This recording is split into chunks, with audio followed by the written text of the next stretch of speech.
Okay, I just turned on recording. The campaign works to educate people about forests through letters to the editor, social media, and hosting these forums. We also work to stay current with forest policy and try to modify it by attending Board of Forestry meetings in California, by submitting comments to California agencies, state agencies, by commenting on timber harvest plans, by supporting good forestry legislation and opposing bad legislation. If you'd like to, work with us, you can send an email to me at karenmackey.com. I'll put that in chat, or you can check us out at sierraclub.org/clearcutting. So this is the third of our series, and tonight we're really excited to have Ernie Niemi. He's going to talk to us about the economics of logging in 2023, insights from the Pacific Northwest. For more than 40 years, Ernie has investigated and described the relationship between the natural environment and local economies in California and elsewhere. In his presentation, he will draw on this experience to help members of the audience develop a solid understanding of the positive and negative economic effects of logging. Ernie currently is the president of the Natural Resources Economies, a consultancy in Eugene, Oregon, and a co-director of the nationwide Forest Carbon Coalition. So he's going to talk for about 30 or 40 minutes. If you have any questions during that time, please put them in chat. And after that time, Jennifer will, Normal, as part of our campaign, will read off these questions and Ernie will answer them for you. So Ernie, you want to get going? Yeah. Thank you. Please let me know if you can see the screen. Yes. Okay, great. I'm very, very pleased to be here. Given the introduction, there's not an awful lot more. Well, there's an awful lot more I could say because I've been doing this for a very long time. But what I hope is that what we have learned in the Pacific Northwest might be of use to you as you are doing all of the things that Karen was talking about. So I want to begin by talking about what the industry wants to try to do to us. This is a billboard that appeared near my home not too long ago. And what I take from this and what I hear the industry talking about in the legislature and in Congress and wherever is that they want to. Somebody, if you would turn off your mic. I'm going to mute all. Let's see. Thank you. What the industry wants us to do is to see forests as trees. That's all. Now Ernie, please unmute yourself because I had to unmute everybody. Yes. Okay, can you hear me now? Yes. Okay, I'll proceed. This is a billboard that appeared near my house outside of Eugene. And the industry, I believe the industry uses this message to try to convince us that a forest is only trees. And that more trees are better than fewer trees. One tree is the same as another. And so if they have millions of little bitty trees, that's just the same as having several 100,000 of really big trees. So a brand new plantation full of little bitty trees is just as good as old growth forest.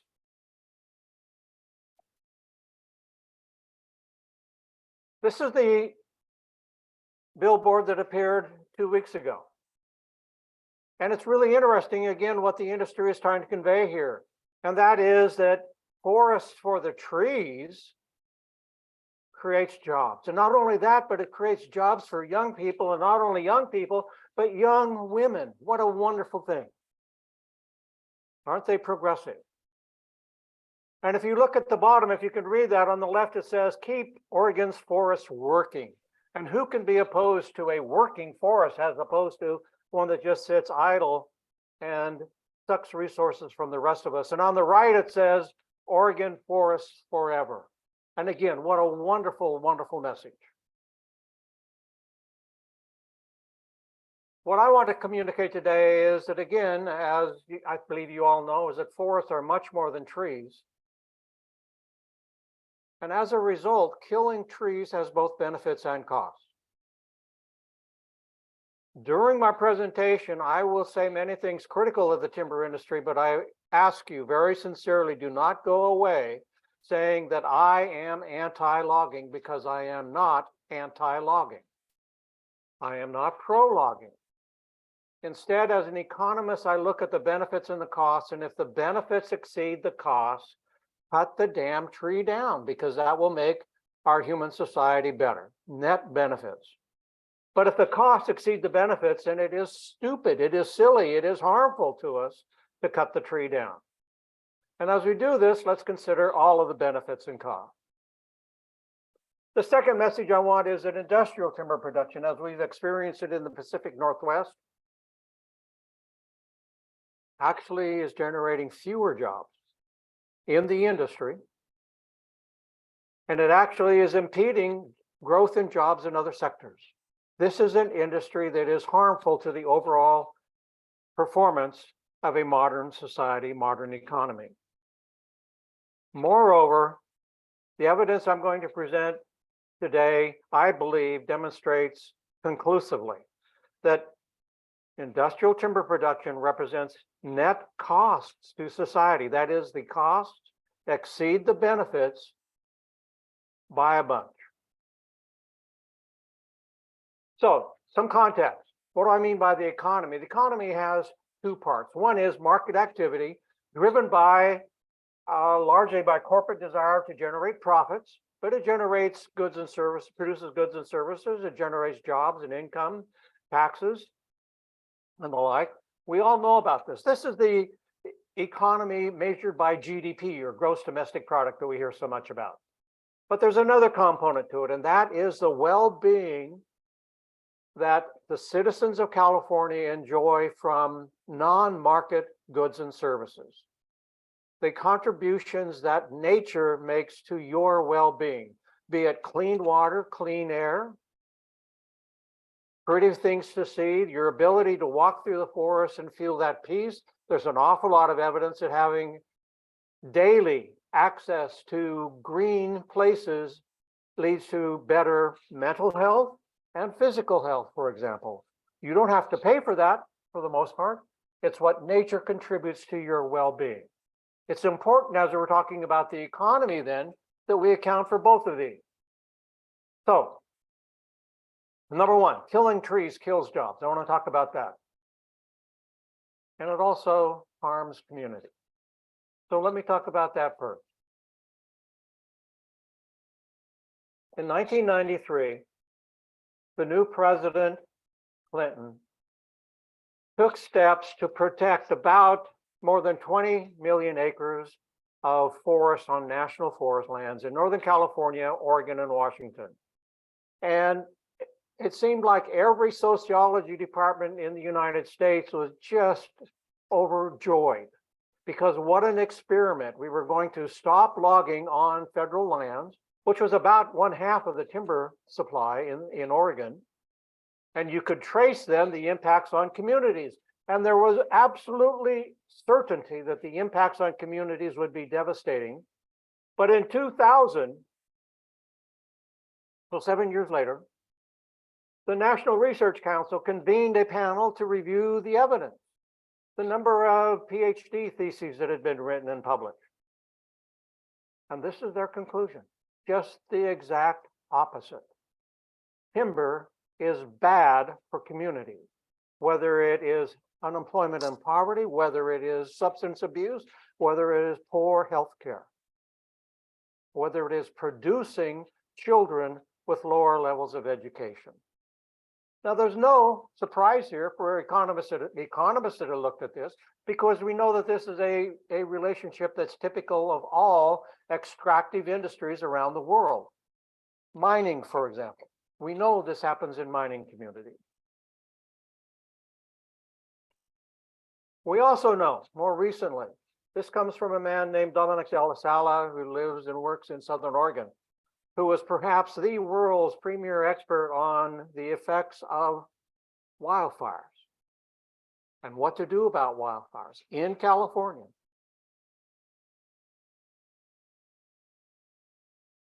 And he's not making this stuff up.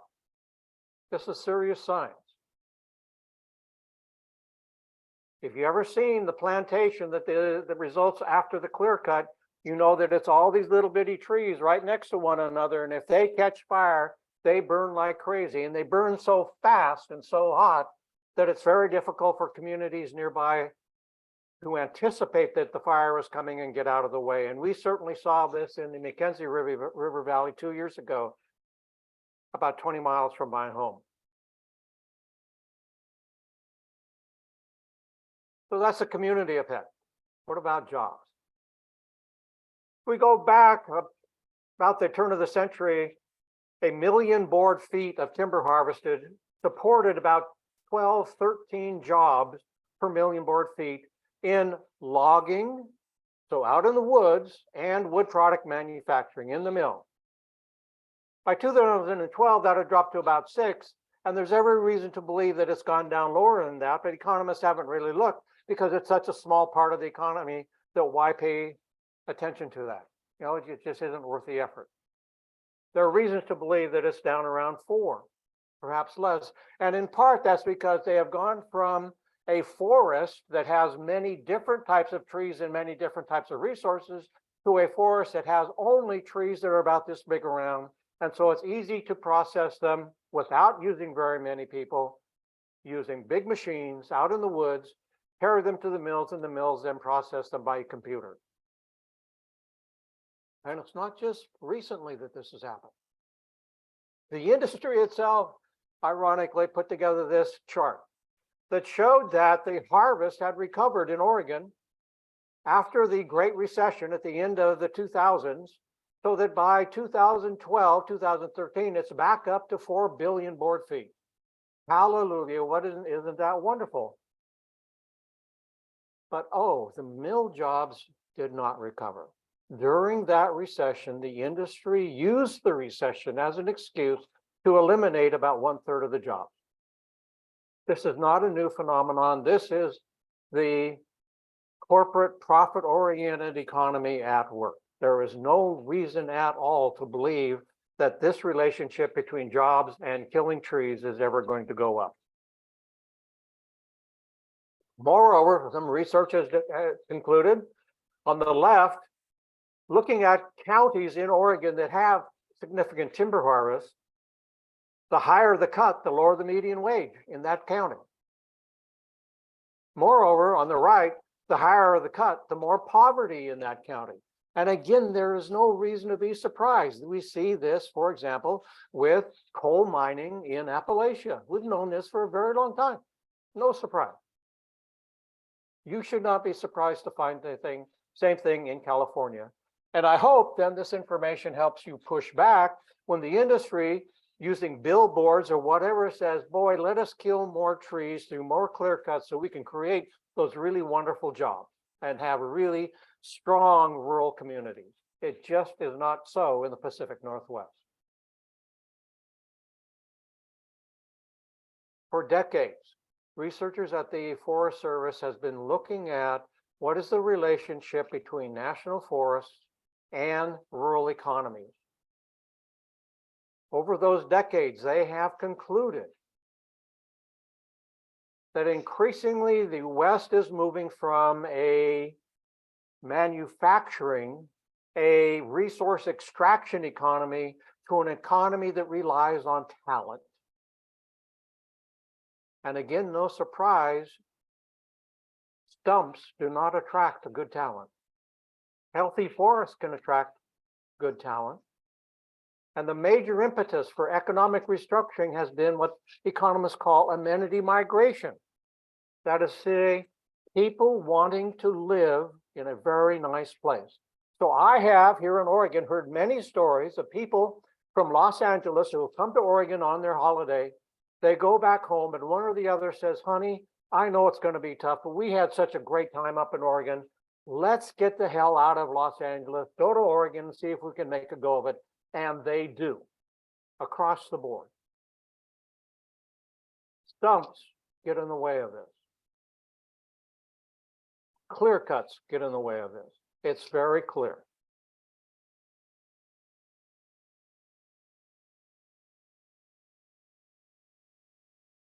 So if you have a son or a nephew or a niece or a daughter who's really very talented and looking for a nice place to live, show them this picture. Tell them to come to the Oregon coast. And oh, by the way, if you live in the village, at the base of this landscape, you'll be drinking water that's no longer clean, that has pesticides in it, because the industry sprays it with pesticides using helicopters almost every year. And they won't tell you what's in that, but there's strong reason to believe that if you want to have children, or if you want to have grandchildren, it's not a pretty story. You ought to be very, very concerned. So let's move. I apologize. I'm going to move quickly through this so that we have more time for questions. I want to talk now about my conclusion, the evidence that I believe supports this conclusion, that costs exceed benefits by a bunch. It's not a close call at all. Here's the concept. The benefits from killing trees accrues internal to the corporation. Profits, that's it. Some of it accrues as wages to the workers, but it's really the benefits that go to the corporation. Oh, and by the way, the average for the United States most recently is that if you look at Wall Street, corporations on Wall Street, about 30 to 40% of the stock owned on Wall Street is owned by foreign entities, not Americans, not California, by foreigners. So these profits, you talk to old people who lived out in timber communities when I was growing up, and yeah, the mill owner lived locally, contributed, their kids went to and played baseball, whatever. No more. That money goes to Wall Street and goes away. The costs, however, are external to that corporation. That is to say, the costs are imposed on the rest of us, largely through non-market means. That is to say, they destroy these good things that nature contributes to us, to our well-being, so that we have a lower well-being. And that's true for workers, families, and all of us, including future generations. So we have internal benefits, external costs. That is a critically important concept for you to become comfortable with. External costs. Let's talk about a log truck full of logs. Here in Oregon, one of them goes past my house about every hour or so. That truck holds about 5,000 board feet of logs. The current price is about $500 per thousand, so that the logs on the back of that log truck are worth about $2,500. $2,500. But the external costs, here are just 4 of them. And at the bottom, I have a lot of pluses because this is a small portion of the total. But taxpayer subsidies, water, salmon, and climate and biodiversity. Some research that a colleague of mine did in 2019 looked at the budgetary documents from the Bureau of Land Management, which manages land in Oregon, forest land in Oregon, and the U.S. Forest Service. And we found that taxpayers pay corporations to take the logs off of their land. And it goes from 2,000 per million board feet to up over $600, $200 per thousand board feet to $600 per thousand board feet. That is to say, in some cases, the Forest Service pays more than the logs are worth.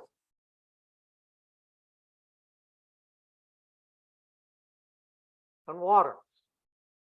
Detailed water done in in Oregon, and this looks at clear cuts directly.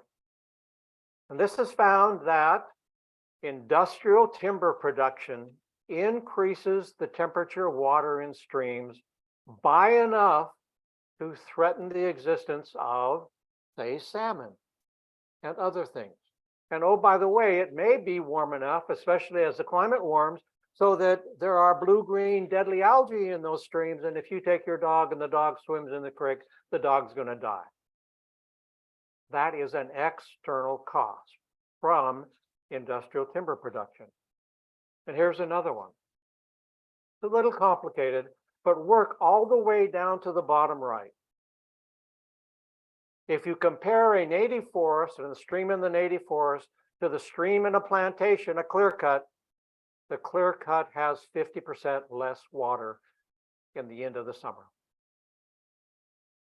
So hotter water, less water has an impact on you. It has an impact on me.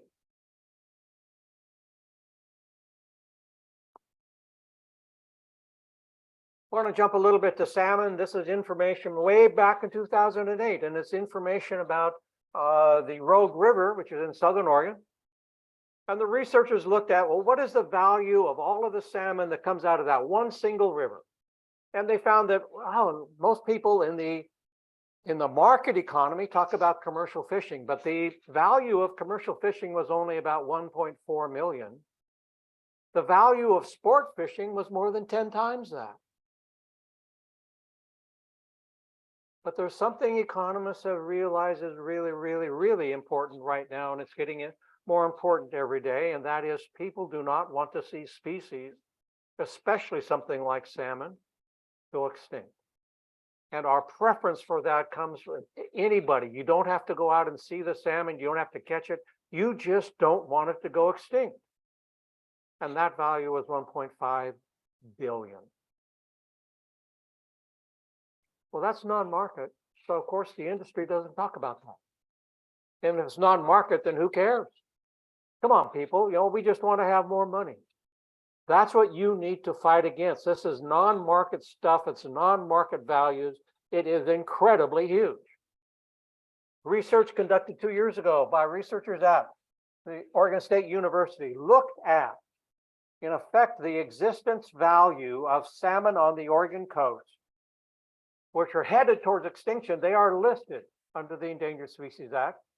And what is the value if we could quickly move those populations away from extinction? How important is it to you? How valuable is it to you? And their answer translates into about $5 million per adult fish. $5 million per fish. So when somebody's out there cutting down trees to load on a log truck to get you $2,500, how many log trucks would you have to get to have benefits greater than killing one salmon? And I'm sure that you're aware that salmon are greatly, greatly at risk in California right now. A lot of reasons for that, but the timber industry is one reason for that. Climate and biodiversity. Research conducted several years ago concluded that the wood products industry was the largest contributor to Oregon's carbon dioxide emissions. Now, the industry, as you can imagine, went berserk over this, and so they have persuaded the government to consider the timber industry only from the mill where they make wood products. And if you make wood products, those wood products have carbon in them. And so they argue that they are saving carbon from the atmosphere, but they discount that the carbon in the forest goes into the atmosphere as soon as you cut the trees down. By some estimates, about 2/3, 3/4 of the timber in the forest goes into the atmosphere very quickly. Here are the risks from climate change that result from industrial timber management. And I'm getting signals that I need to move more quickly, so I will. Looking at lands in Oregon, for that log truck that has $2,500 worth of logs, the climate cost is at least $19,000 to $34,000. That's using numbers from the Bureau of Land Management and from the Environmental Protection Agency. In addition, the damage to biodiversity, separate from climate costs, is another $10,000. And not only that, that leaves an awful lot off the table. For example, it does not consider the impacts of carbon dioxide on the oceans, which is most of the world. Does not consider the impacts on human health other than the number of people killed from heat waves. There's an awful lot that is not in that calculus. And so when I say that the costs exceed the benefits by a bunch, I have some numbers to back it up. So, 3 quick lessons. Lesson number 1, for communities and jobs, the industrial timber production has had, will continue to have net negative impacts on jobs and income. It has reduced and will continue to reduce the total value of goods and services available to Californians from your forest. Californians as a whole will be worse off. You will have fewer goods and services available to you. You have more stumps, worse water, more dangerous water, for example. And looking forward, especially to future generations, huge risk. So here's where we are. You can look at billboards that give you a simple but wrong explanation that forests are only trees and we have more trees, or not. Thank you. I very much appreciate the time. I hope that this is interesting. If you have questions, please let me know. Not only today, but here is my email address. If you have questions, send me a message and I'll try to respond to you as quickly and as fully as I can. Thank you. Okay, so I just want to say, first of all, thank you, Ernie, for a thought-provoking talk. And I guess want to express our thanks for talking to us. So I do have some questions, and these are a couple from Kimberly Barr. Do logging companies get paid by the government to thin, treat, reduce fuels, etc.? And a follow-up to that is, do they also get to sell the logs or the so-called biomass?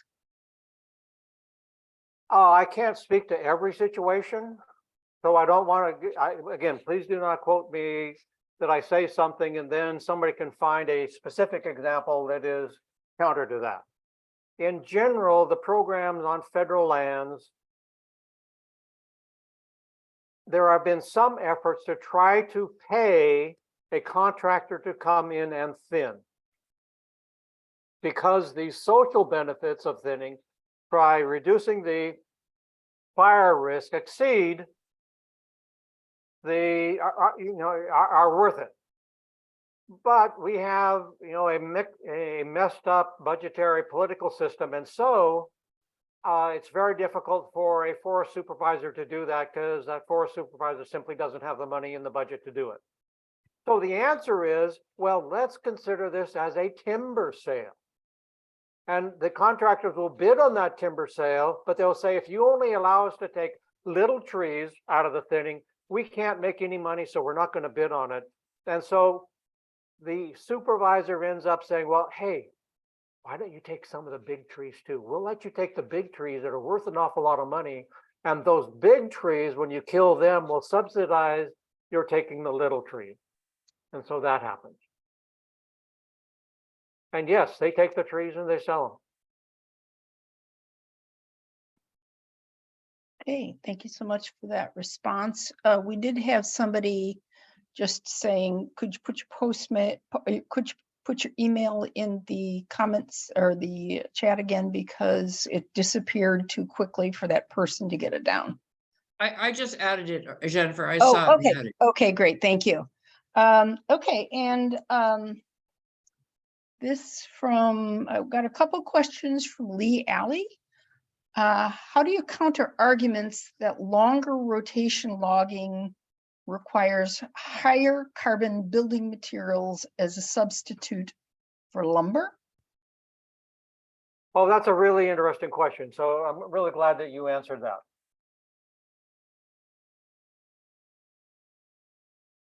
There are several parts to this response. One is the general issue here is that if you don't build buildings out of lumber, then you will see them being built out of maybe steel or maybe concrete. And those two products are extremely carbon intensive, or they have been. The reality, however, is that the steel industry is increasingly looking towards recycling and increasingly is looking to processes that use electricity rather than burning coal to make steel. And if that electricity comes from a renewable source, solar or wind, for example, then the carbon emissions associated with steel are reduced dramatically. Concrete is more complex, but there's a tremendous amount of research going on around the world trying to find ways to reduce the carbon emissions associated with concrete. So first of all, if somebody is saying that, making that argument, make certain that they look forward, not backward, because the future is going to look a lot different. The second part is across the board, because we have not been fully accountable for our carbon emissions, we have been imposing these costs onto future generations, or we've been imposing them on ourselves, really. The corporations have. They've been making money by putting carbon dioxide, whether it's from lumber or from steel or from concrete. And the answer to that is make them pay the full cost. I don't care if the industry wants to cut trees. If they pay the full cost and the benefits exceed the cost, cut the tree down. But if you did that instead of, I drive into Eugene every once in a while and I see these new houses that must be 5,000 or 6,000 square feet. You and I must be subsidizing each one of those houses by several $1 million. That doesn't make sense.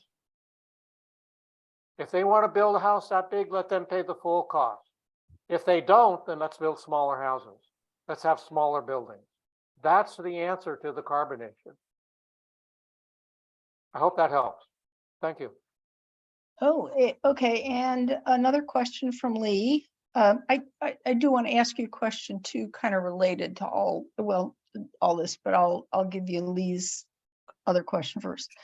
How to counter arguments that longer rotation logging will incentivize loggers to just move to another nation, state or nation for their logs, thereby adding to costs to lumber and increase greenhouse gases due to adding more transportation, etc.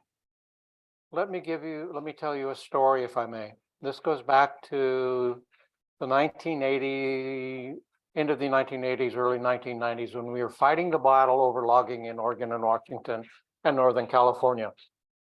And in one of these meetings, an industry representative stood up and made exactly that argument. If you don't allow us to cut down the old growth trees in Oregon, we are just going to go to South America or Indonesia and cut down the trees there. And I happened to be standing next to a pastor from the local church.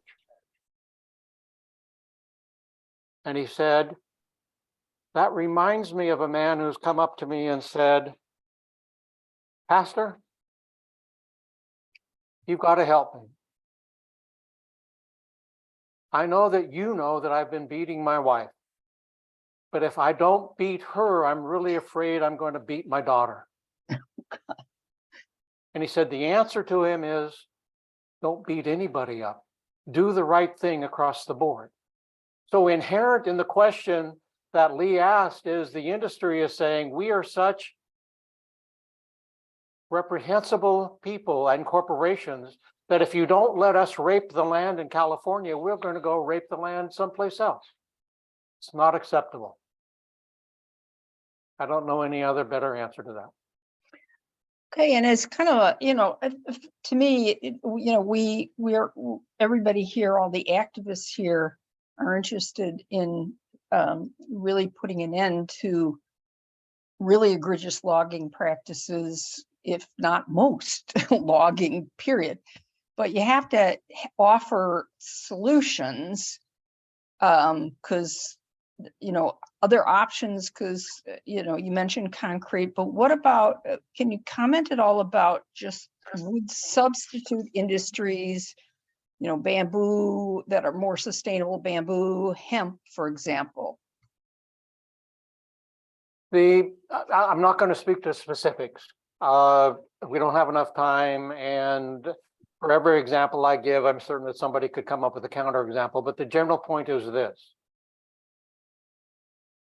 Sorry, it's just a repetition. Pay the full cost.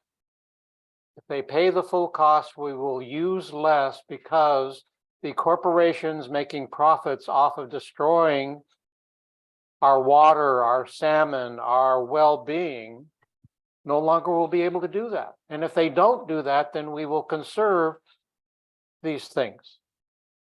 It's the only real answer that we have. And it doesn't mean that we, sort of the way the politics are, it doesn't mean that we immediately make them pay $30,000, $40,000, whatever, for a log truck. But let's move one step this year, 2 steps next year, 10 or 20 steps the third year. Let's get there. Or let's just make, I hope that there are some really creative attorneys in the audience that say, let's sue the bastards for imposing those costs on you and me. Pardon my French.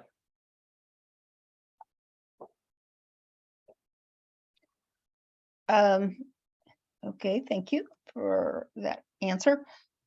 So Kristen Lee just wants to know, you showed a picture of somebody gazing over a coastal area where there was some obvious big clear cuts, and she's just curious what forest is the picture of, and what's the nearby town?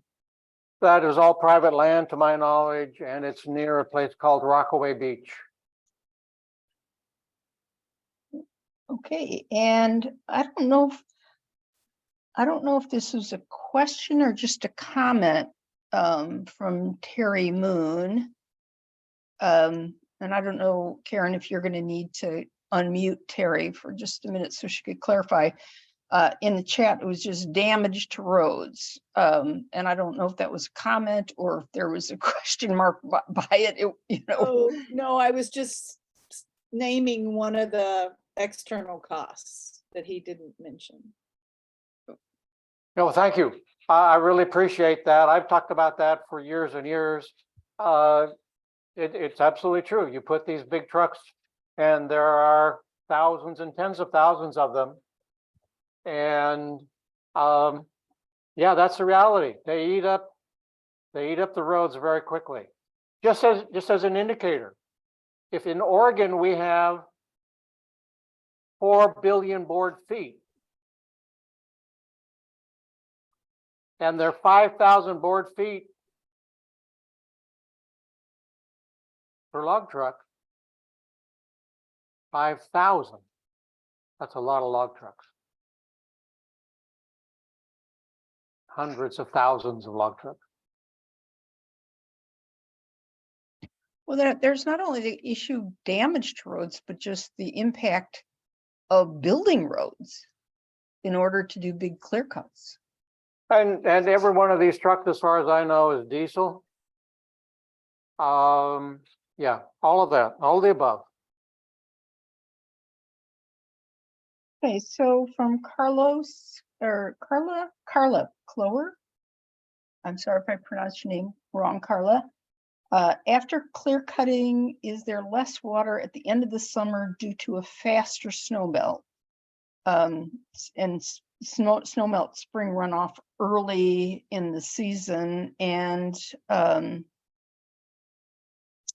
a comment, hotter site, faster snow melt means more water when it's not needed downstreams.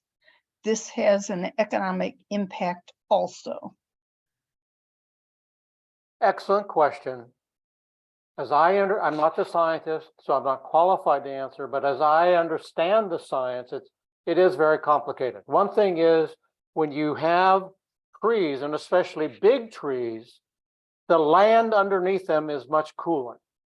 So when the snow falls, it falls onto very cool land in the shade from the trees and does not evaporate very quickly. When that snow falls on an open area, the sun shines on it and an awful lot of it will evaporate quickly. The term I learned when I was in chemistry class was it'll sublimate. For what is left, I think you are exactly right. We know that the land in clear cuts, the soil in clear cuts gets much hotter than the soil in especially old growth forests. So yes, you will see a change in that hydrology with increases in some time and with decreases other times. Good question. Okay, and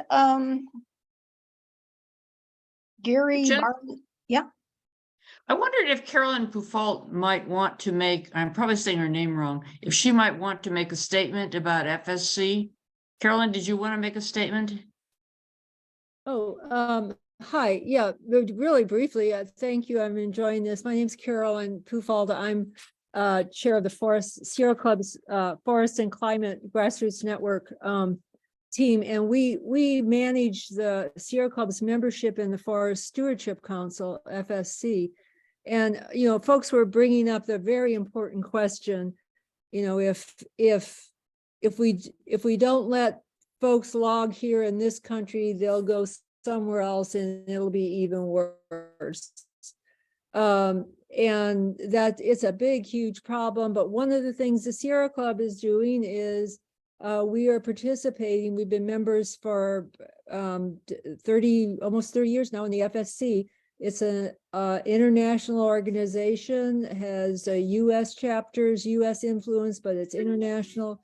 We try to promote better ecological forestry in working forests that are managed, for timber or resources. And it's a very complicated thing. There can be all kinds of different resources besides just timber, but realistically, it's mostly timber.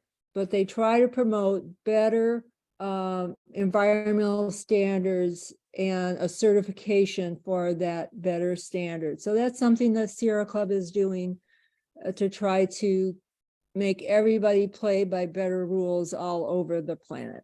Just wanted to mention that. Thanks. Thank you. Okay, thank you, Carolyn. And this from Gary Barley. How can we use the information that you provided here today to affect policy? Wow. Well, I hope you have a long reservation on this Zoom call because we can spend a lot of time on this.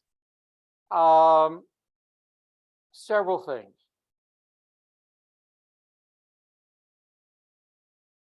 In no particular order, because I think each of these is important. I think you can talk to parents and you say, what is really good for the job outlook for your child?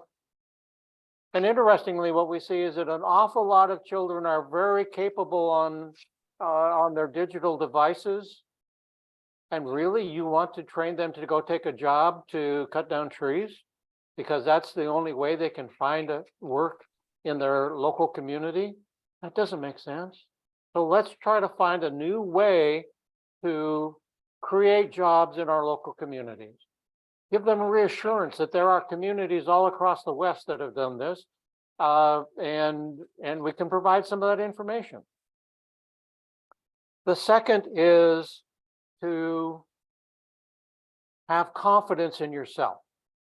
So that when that industry lobbyist stands up and says, well, we produce these logs and they are worth $10 million and we generate all of these jobs and blah, blah, blah. You can say, yeah, okay, let's talk about economics.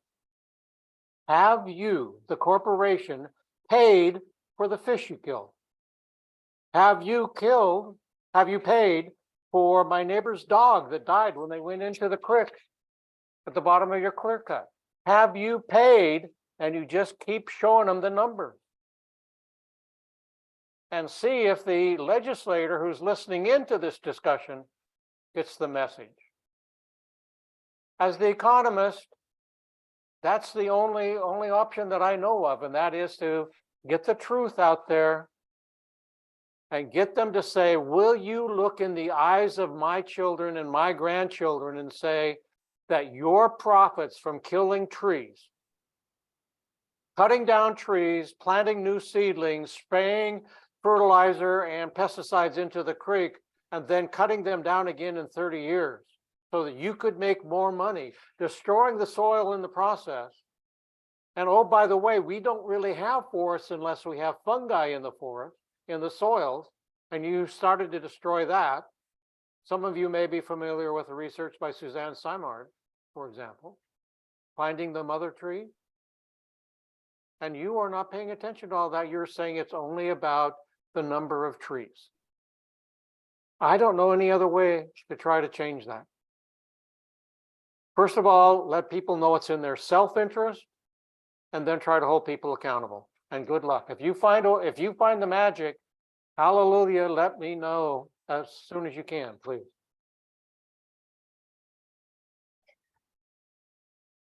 I love your comments, and it sounds like you really focus on how to touch people emotionally with our messaging in a way that they can personally relate to. So thank you for that. And clearly we may need to ask you back for another session. Let me interject if I may. I didn't make up any of these numbers.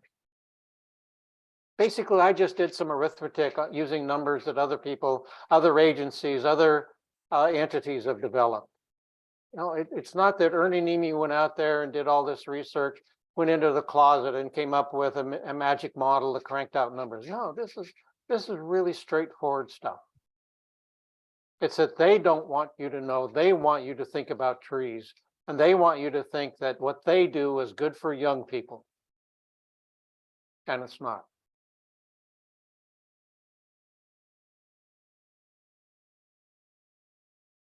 Okay, So are there Oh. other questions, Jennifer?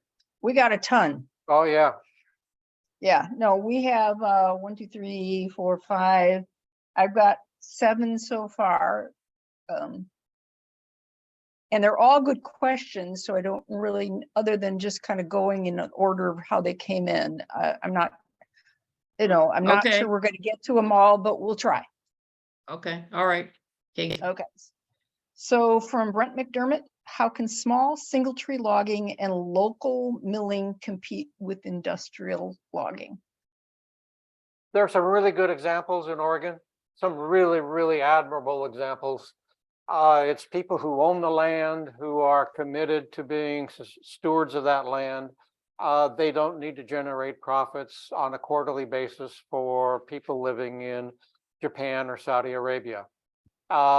There are some examples. If you do a Google search on Oregon, I'm sure that you can find them. If you can't, let me know and I'll try to find some links and send it to you. Okay, and in response to another question, yes, we will be sending out a recording of this presentation. So Janine asks, should tree activists best spend their days? Should we be working on federal policy to make the biggest impacts? Oh, wow, excellent question. Depends on what impacts are important to you. If you think that climate change is an important issue, it's the top of your list, then do whatever you can to get the federal government and the state government to protect big trees. Don't allow them to cut the big trees because almost all the big trees are on public lands. President Biden has said that he will protect them, but in reality, the bureaucrats that are running the agencies are full steam ahead at trying to cut them down. If you think, however, you are concerned about your local community, or California and what California is going to look like from factors other than climate change and biodiversity, then do whatever you can to influence what happens on private land. Make them pay the cost.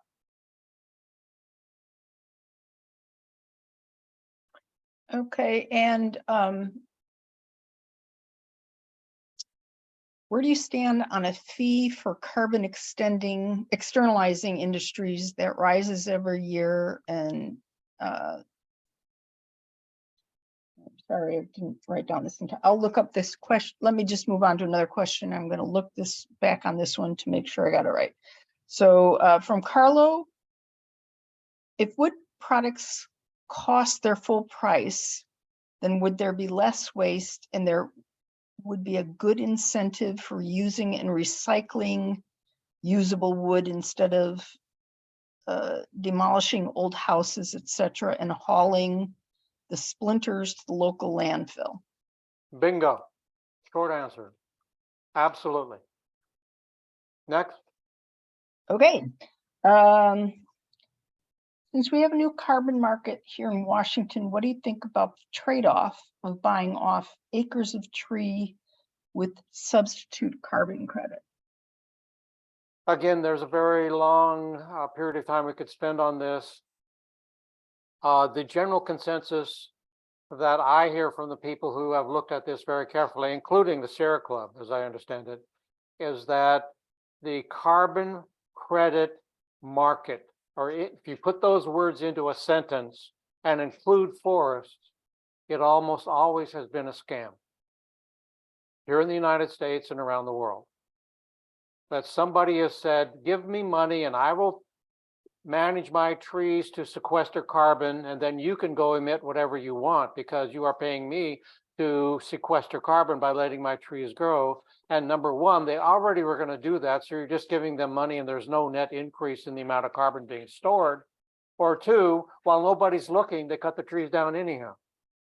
And so there's an awful lot of pushback on that. And in fact, I believe it's the Wall Street Journal today has an article on warehousing that says, oh, we are going to be selling carbon credits like crazy on the amount of carbon that our trees sequester out of the atmosphere. But oh, by the way, we're going to continue cutting trees at the same rate. It's just a scam. If you don't let the trees go bigger, then all you're doing is pulling this out, letting it out there, and you never have a net positive effect on the atmosphere. And there's a lot more we could say, but that's a quick summary. Okay, and getting back to Lydia's question, I think you maybe already answered it just now. Lydia asked, where do you stand on a fee for carbon externalizing industries that rises every year and helps to internalize the costs? In concept, as an economist, I'm willing to admit that markets can be very powerful things if you manage the markets well. And every market requires societal management in order for it to perform well. Otherwise, the people in that market have every incentive, and they will respond to that incentive to screw everybody else so that they can make more money. So if it is managed well, and California took the lead in this area, and it looked like they were managing well, but an awful lot of what we have learned is that despite California's best intentions, an awful lot of it turned out to be detrimental. So maybe.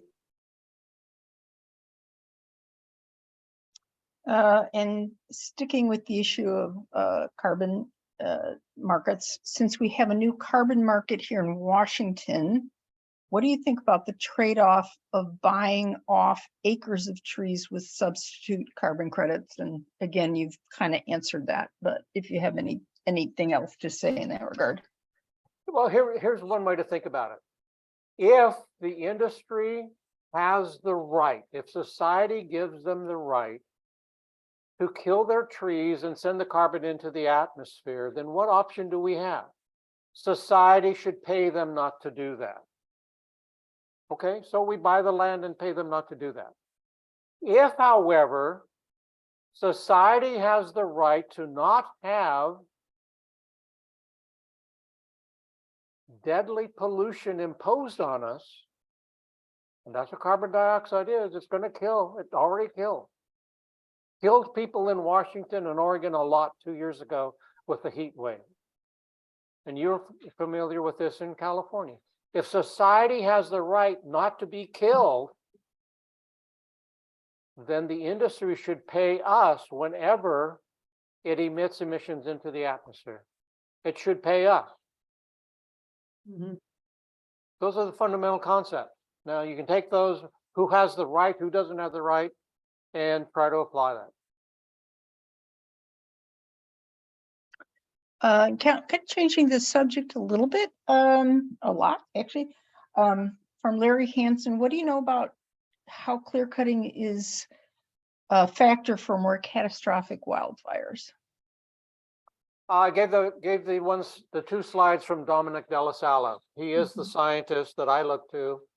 There are others. There's a guy named Chad Hansen at the John Muir Institute in California, and there are several factors at play here that I understand. I'm not the scientist, so just let me relate what superficially what I understand. Big trees are important because they cool the ground and shade. When you have those cooler vegetation at the ground, it doesn't catch fire as quickly and it burns more slowly. So that's something that you see in forests that have big trees. Conversely, when you have these plantations that, one of the phrases that people in the industry used to use is it looks like dog hair, in that it's all so tightly together and it's intermixed. When that catches on fire, it's just like kindling, and it explodes, and it moves quickly. So logging is not an answer to the wildfire issues. The wildfire issues are complex. We know that some thinning done correctly, we know that some controlled burning can do a lot. We know that if we're really concerned about this, we ought to realize that we can never get rid of fire.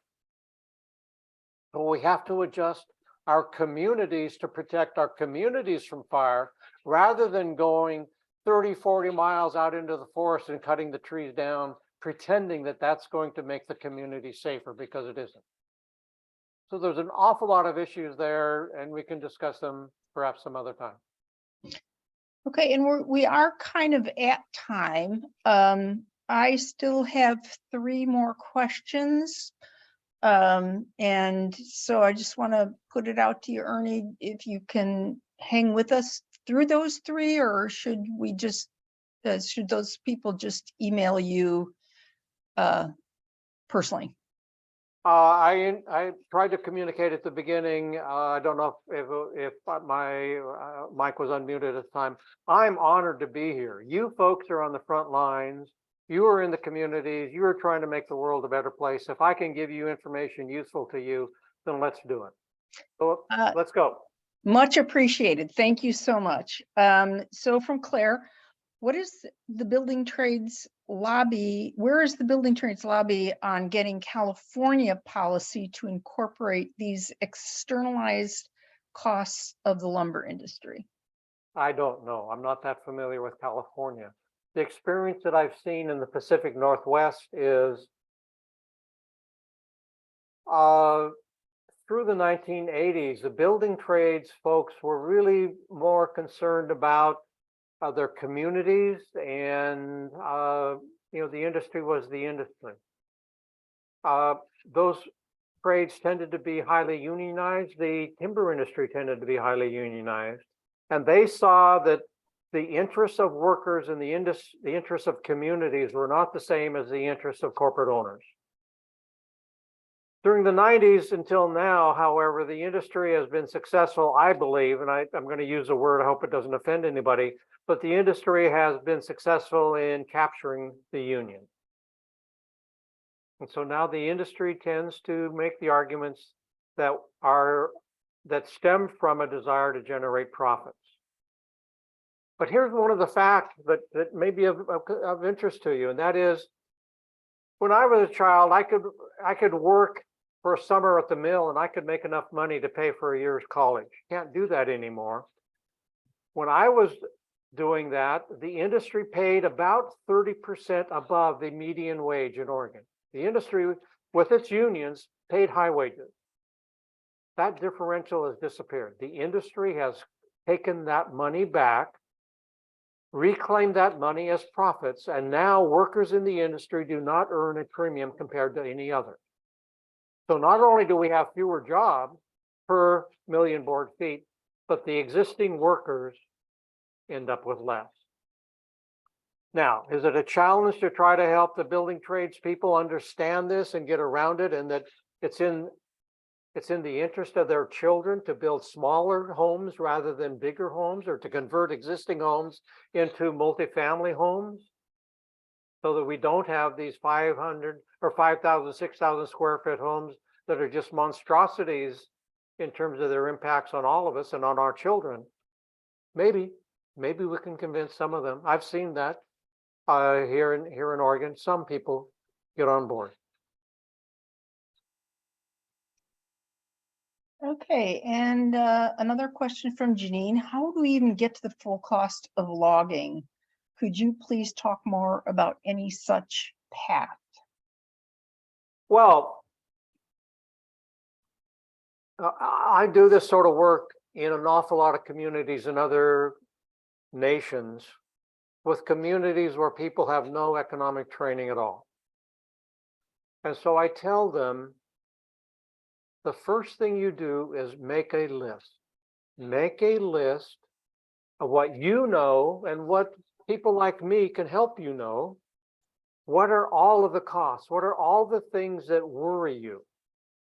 Whether it is water supply, too high in the spring, too low in the summer, whether it's water quality, whether it's fire, make that list. That list then becomes the list of all of the costs, all of the external costs that the industry imposes on society. And then you might talk to people, you might do your own research. Some of this information is readily available. Talk to me. See if we can't start to put some numbers to help describe the importance of the different components on that list. But realize we don't have enough information to put numbers on every one of them. But if you don't have the list, then so many things just get ignored. And so you walk away from the meeting and you say, oh, I forgot to mention this, or, oh, we should have, remember we were going to talk about those 5 things and we didn't. Make the list. Hold them accountable for all of the costs. That's the only practical advice that I have. Great. And finally, from Karen Maki, would it be helpful to implement a carbon tax for tree cuts? If we could do that, it would help tremendously. You bet. Okay. And again, the science that I understand from this part of the world is that if you look at all of the carbon in a forest, so the carbon above ground in the tree, the carbon in the ground, if you look at all of that, 3/4 of that goes into the atmosphere very quickly when that tree is cut down. So yeah, can we put a tax on that? That'll be a real disincentive for them to go out and cut things and turn them into paper that gets used once in a coffee cup and then thrown away. Yeah, absolutely. And do you think there's any reality that such taxes might be enacted at least in the near future? Oh, in my dreams or in reality? Yeah. Yeah. There are people, there are more and more people every day. Young people, for example, there are, hallelujah for Greta Thunberg, who has started to bring young people so that they are speaking up and they are informed. And then what was it a couple of weeks ago of the call for old people to go out and take their rocking chairs and sit in front of the banks and say, stop lending money to fossil fuels.